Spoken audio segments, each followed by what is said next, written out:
السلام علیکم ورحمۃ اللہ وبرکاتہ۔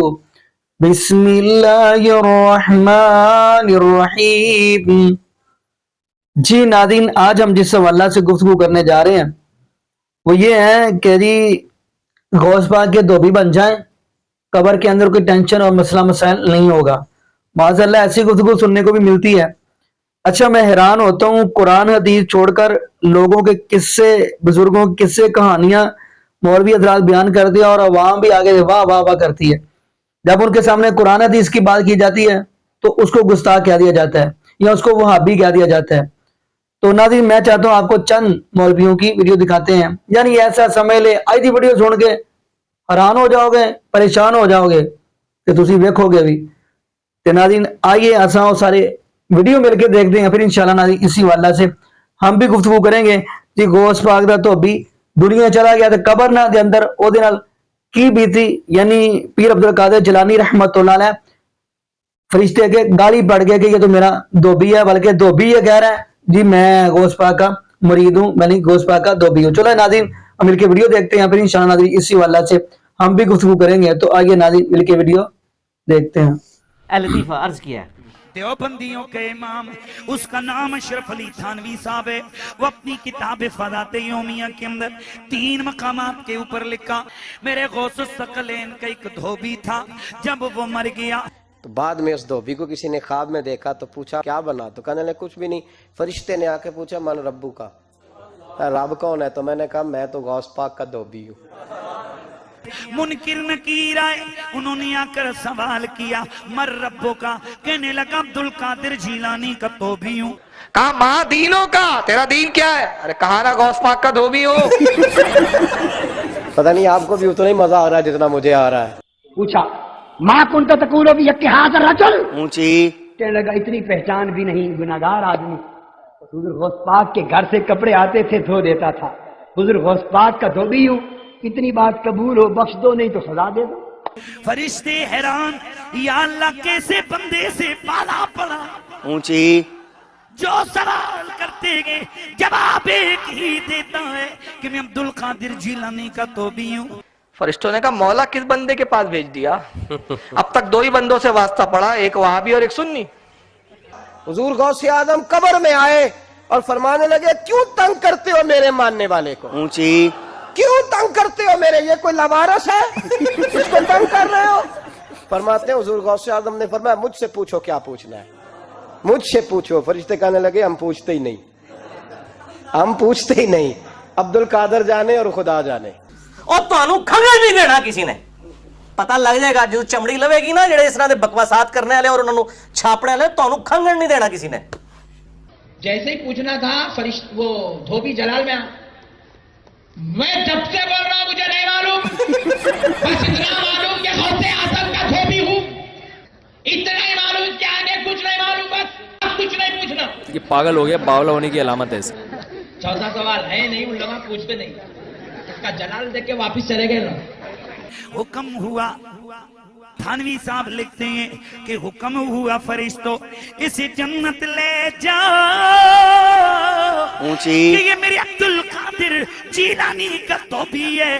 پتہ نہیں آپ کو بھی اتنا ہی مزہ آ رہا ہے جتنا مجھے آ رہا ہے۔ رب کی بارگاہ سے حکم ہوا اے فرشتوں، وہ اگر ہمیں نہیں جانتا تو کیا ہوا، ہمارے محبوب غوث اعظم کو تو جانتا ہے۔ اس دھوبی کی بخشش ہو گئی، دھوبی کی بخشش ہو گئی۔ اونچی اس پر تھانوی صاحب لکھتے، فرماتے کہ اس کی بخشش ہو گئی، اور کیوں ہوئی؟ کہتے ہیں کہ دھوبی کا بار بار یہ کہنا کہ غوث پاک کا دھوبی ہوں اس کی نسبت کے کبھی ہونے کی دلیل تھا۔ لیکن یہ مرنے کے بعد پتہ چلے گا، جو مولا علی علیہ السلام کا قول ہے کہ انسان سویا ہوا ہے، جیسے ہی مرے گا تو جاگ اٹھے گا، اوہ یہ کیا ہوا، اونچی تو یہی کچھ ہی ہونا ہے۔ او اللہ دے بندو، کسی وڈے تے وڈے امام نو بھی قبر کسی نے کھنگڑ نہیں دینا، ادھر تے حالت ہی کوئی نہیں ہونی، ٹھیک ہے، کہ جائے گا کسی کی قبر میں پہنچ جائے گا، سب کچھ جھوٹ ہے۔ تو یہ ہوائیاں اڑ جائیں گی مرنے کے بعد، پتہ چل جائے گا کہ جناب یہ، وہ کہتا ہے نہیں، پتہ لگ جائے گا کہ آگے جا کے پتہ نہیں لگنا، تو انہوں لگ پتہ جانا ہے، ٹھیک ہے۔ لیکن اس وقت ایک بندے کو مرنے کے بعد پتہ چلا کہ غلام احمد قادیانی دجال تھا، اب وہ کہ یا اللہ مجھے دنیا میں دوبارہ بھیج دے، میں دوبارہ اپنے آپ کی اصلاح کر لوں، نہیں۔ بخاری مسلم میں موجود ہے، میرا یوٹیوب پہ کلپ ہے، قبر میں 3 نہیں 4 سوال، بے شک تو وہ سوالوں کے جواب آپ نے خود ہی دینے ہیں اپنی قبر میں. من ربو کا، ما دینوں کا، کوئی کسی کی طرف سے دے ہی نہیں سکتا. اس میں تو الفاظ ہیں یا جواب دے گا یا نہیں دے گا. اگر بخاری مسلم میں کہیں ہے کہ کوئی اور آگے دے دے گا تو ہمیں دکھائیں کہ جی میں غوث پاک دا تو 20 ہاں. ایک وہ بھی سنے ہیں نا، فرشتے آئے تو انہوں نے پہلا سوال کیا من ربو کا، تو انہوں نے کہا میں شیخ عبدالقادر جیلانی کا دھوبی ہوں. اور یہ واقعہ اشرف علی تھانوی نے بھی نقل کیا ہوا ہے، صرف بریلوی نہیں بیان کرتے. یہ پتہ نہیں کس نے کیمرہ بیچ میں فٹ کیا ہوا تھا، روایت کون کر رہا ہے؟ ما دینوں کا توبی کہتے ہیں جی 300 فرشتے پریشان، فرشتے والے کو پریشان ہونا ایک لائی ہے. بخاری مسلم میں الفاظ ہے جب تینوں سوالوں کے جواب نہیں ہوں گے نا تو فرشتے پوچھیں گے تو نے یہ سوالوں کے جواب کیوں نہیں ہے؟ وہ کہیں گے میں وہی کہتا تھا جو لوگ کہتے تھے. تو فرشتے کہیں گے تو نے خود علم حاصل کرنے کی ضرورت مطلب کیوں نہیں کوشش کی؟ پھر ایک گرز ماریں گے وہ زمین کے برابر ہو جائے گا، ٹھیک ہے نا. تو گرز مارن گے اللہ کو نہیں جاؤں گا، فرشتے اللہ کو ٹور گئی اللہ ایک کیڑا بندہ ہے. اوکھے ویلے بزرگ کام آتے ہیں. وہ بندہ تسی میرے والے کر دو نا، فرشتے تو چھاڑ دو، فرشتے تو سرما بنا کے رکھ دیں گے ہوتا یار نہ کر. تو اللہ نے کہا نہیں ٹھیک ہے، انہوں بخش دیتا گیا. غوث پاک کا دھوبی کیا نبی علیہ السلام کا دھوبی بھی ہو وہ بھی اپنے مال کے مطابق اٹھایا جائے گا. بخاری مسلم میں الفاظ ہے مدعم نامی ایک غلام تھا نبی علیہ السلام کا، اونٹ کا کجاوا کستا تھا، آپ کو وضو کروایا کرتا تھا. غزوہ خیبر کے موقع پہ ایک نامعلوم تیر لگا، وہ شہید ہو گیا. صحابہ نے کہا بڑا خوش نصیب ہے شہید ہوا ہے. آپ فرمایا تم اسے شہادت کی خبریں اور یہ سنا رہے ہو، خوش نصیب ہے؟ اور میں دیکھ رہا ہوں کہ اللہ تعالیٰ نے اس پہ آگ کی چادر ڈال دی ہے جو اس نے مال غنیمت کی ایک چادر چوری کی تھی. تو اسی غوث پاک دے تو بھی لے کے بیٹھے ہو. اوکھے ویلے بزرگ کام آتے ہیں. اور کوڑ مارنے بند کر دو. اور بخاری مسلم کے الفاظ ہیں، مشکات میں بھی مال غنیمت میں چوری کے بیان والے چیپٹر میں آپ کو حدیث مل جائے گی. صحابہ کہتے ہیں اگر کسی نے ایک رسی بھی اٹھائی تھی نا وہ بھی اس نے بیت المال میں جمع کروا دی. یعنی لوگوں نے کہا یہ رسی ہے نا اس کی خیر ہے اٹھا کے لے. یہ صحابی میں فرق ہے اور عام آدمی میں. جب ان کو حدیث پہنچتی تھی فوراً توبہ کرتے تھے. یہاں لوگ پورے پورے پلاٹ ہڑپ کر جاتے ہیں لوگوں کے.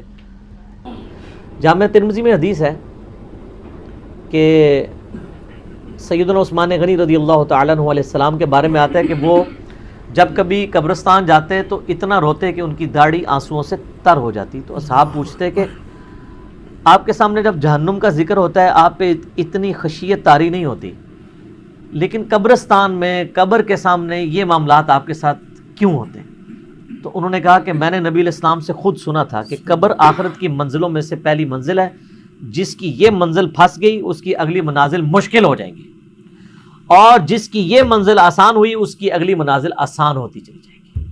یہ وہ شخص کہہ رہا ہے جسے 3 دفعہ جنت کی بشارت ملی ہوئی ہے. ہمارے پاس کوئی جنت کا ٹکٹ نہیں ہے اور ہماری بے پرواہی اپنے عروج کے اوپر ہے. اسی کو پنجابی میں کہا جاتا ہے نا، عقل نہ ہوئے تے موجیں ہی موجاں، عقل ہوئے تے سوچیں ہی سوچاں. جسے عقل نہیں ہوگی وہ موجیں مارے گا کیونکہ اسے پتہ نہیں ہے نا، لیکن جسے عقل ہوگی وہ سوچے گا کہ یار یہ معاملہ تو بڑا خطرناک ہونے والا ہے. صحیح بخاری میں حدیث ہے، نبی علیہ السلام نے فرمایا آپ ایک جگہ سے گزرے، کچھ اصحاب آپس میں یعنی ہنسی مذاق کرتے ہوئے ہنس رہے تھے، تو آپ کھڑے ہو گئے. آپ نے فرمایا جو کچھ میں جانتا ہوں نا اگر تم جان لیتے تو بہت کم ہنستے، زیادہ رویا کرتے. بہت سیریس کیس ہونے والا ہے. صحیح مسلم میں حدیث ہے، آپ علیہ السلام فرمایا میں نے ارادہ کیا کہ میں اللہ سے دعا کروں کہ تمہیں عذاب قبر سنوا دے. دکھانے والی تو کہانی ختم سر، سنوا دے. لیکن مجھے ڈر ہوا کہ اگر تم نے عذاب قبر سن لیا تم اپنے مردوں کو دفنا نہیں چھوڑ دو گے، ایسی خشیت تم پہ طاری ہو جائے گی. لیکن یہ اللہ تعالیٰ نے سب کچھ پردے میں رکھا ہوا ہے سر. صحیح بخاری میں حدیث ہے کہ میت جو ہے وہ چارپائی پہ کلام کرتی ہے. نیک میت کہتی ہے مجھے جلدی جلدی میری جگہ کی طرف لے چلو، اور جو بری میت ہے وہ چیخو پکار کرتی ہے کہ مجھے کہاں لے کر جا رہے ہو. اور نبی علیہ السلام کے الفاظ ہیں صحیح بخاری میں کہ زمین و آسمان کی ہر مخلوق اس کی چیخیں سنتی ہے سوائے جنوں اور انسانوں کے، کیونکہ جنوں اور انسانوں کو اللہ تعالیٰ نے غیب کے پردے میں یہ چیزیں رکھی ہیں نا، اسی کے اوپر تو جنت ہے. ان الذین یخشون ربهم بالغیب لہم مغفرۃ واجر کبیر. جو لوگ بن دیکھے اپنے رب سے ڈرتے ہیں ان کے لیے مغفرت ہے اور اجر کبیر ہے. دیکھ کے تو سب نے مان لینا ہے، پھر سر اس سے بھی آگے اگر آپ چلے جائیں صحیح بخاری میں یہ حدیث موجود ہے کہ جب میت کو سوالات کے جوابات نہیں آتے نا تو فرشتے اس سے پوچھتے ہیں کہ تجھے سوالات کے جوابات جو نہیں آئے یہ کیا معاملہ تیرے ساتھ ہوا؟ تو وہ کہتا ہے میں تو وہی کہتا تھا جو لوگ کہتے تھے، سن سنا کے سننی، تم نہیں پڑھ پڑھا کے سننی نہیں۔ تو فرشتے کہتے ہیں تو نے خود پڑھ کے سمجھنے کی کوشش کیوں نہیں کی؟ پھر فرشتے اسے ایک گرز مارتے ہیں جس سے وہ زمین کے اوپر بالکل، جس کو کہتے ہیں نا پیرلل ہو جاتا ہے زمین کے، خاک بن جاتا ہے، اور اس کی جو گرز کی اگینسٹ اس کی چیخ و پکار ہے اس کو جن و انس کے علاوہ تمام مخلوقات سنتی ہیں۔ اگر یہ سن لیں تو ظاہر ہے یہ تو پھر انسان کے بچے نہ بن جائیں، یہ اللہ نے پردہ رکھا ہے، ورنہ تو آپ بڑے بڑے بزرگوں کو دفنا کے نکل رہے ہو نا، ان کے پردے جو ہے نا وہ جنازہ یعنی اس قبرستان کے گیٹ تک پہنچتے بھی ساری بزرگی کھل گئی ہو، دلال کی بات پیچھے سے آ جائے یار نہ کر، ٹھیک ہے، لوگ ایسے بزرگی کا دعویٰ بھی پھر چھوڑ دیں گے، وہ ڈرتے رہیں گے نا۔ تو یہ اللہ نے پردے رکھے ہوئے۔ منحوس آدمی۔ جی ناظرین، آپ نے یہ ویڈیو ملاحظہ فرمائی۔ ناظرین یقین مانیے کتنے بڑی بڑی سننے کو ملتی ہے ہمیں۔ ناظرین نبی پاک صلی اللہ علیہ وسلم کا فرمان ہے جب بندہ قبر کے اندر چلا جاتا ہے تو فرشتہ آ کر سوال کرتا ہے من ربو کا، من نبیو کا، ما دینو کا۔ اور جو ایسا بندہ ہوگا جس نے دنیا میں رہ کے نہ قرآن کی طرف دیکھا، نہ حدیث کی طرف دیکھا، نہ اللہ کے قرآن کی طرف آیا، نہ نبی پاک صلی اللہ علیہ وسلم کے فرمان کی طرف آیا، وہ وہاں پہ کیا جواب دے گا؟ جس نے مزے کا رخ ہی نہیں کیا، جس نے صرف یہی جملہ سن رکھا، ہمارے بابے کہتے ہیں یاری تسی ٹینشن نہ لو، تسی بخشے بچائے ہیں، استغفر اللہ معاذ اللہ۔ تو ناظرین وہاں پہ یہ قبر کے اندر کیا جواب دے گا؟ کہے گا مجھے نہیں پتا۔ پوچھا جائے گا من ربو کا، کہے گا لا ادری، مینوں نہیں پتا۔ من نبیو کا، مینوں نہیں پتا معاذ اللہ۔ ما دینو کا۔ تو پھر ایسے لوگاں قبر کے اندر کی بیتی ہے؟ تو نبی پاک نے کی فرمایا؟ فرمایا انما القبر روضۃ من ریاض الجنہ او حفرۃ من حفر النار۔ قبر یا تو جنت کے باغوں میں سے باغ ہے یا پھر جہنم کے گڑھوں میں سے ایک گڑھ ہے۔ تو ناظرین پھر کیا بنے گا ایسے بندے کا؟ یقین مانیے یہاں پہ میں یہی دعا کرتا ہوں اللہ پاک ہمیں آخری وقت دنیا سے جاتے وقت اللہ پاک ہمیں کلمہ نصیب فرمائے۔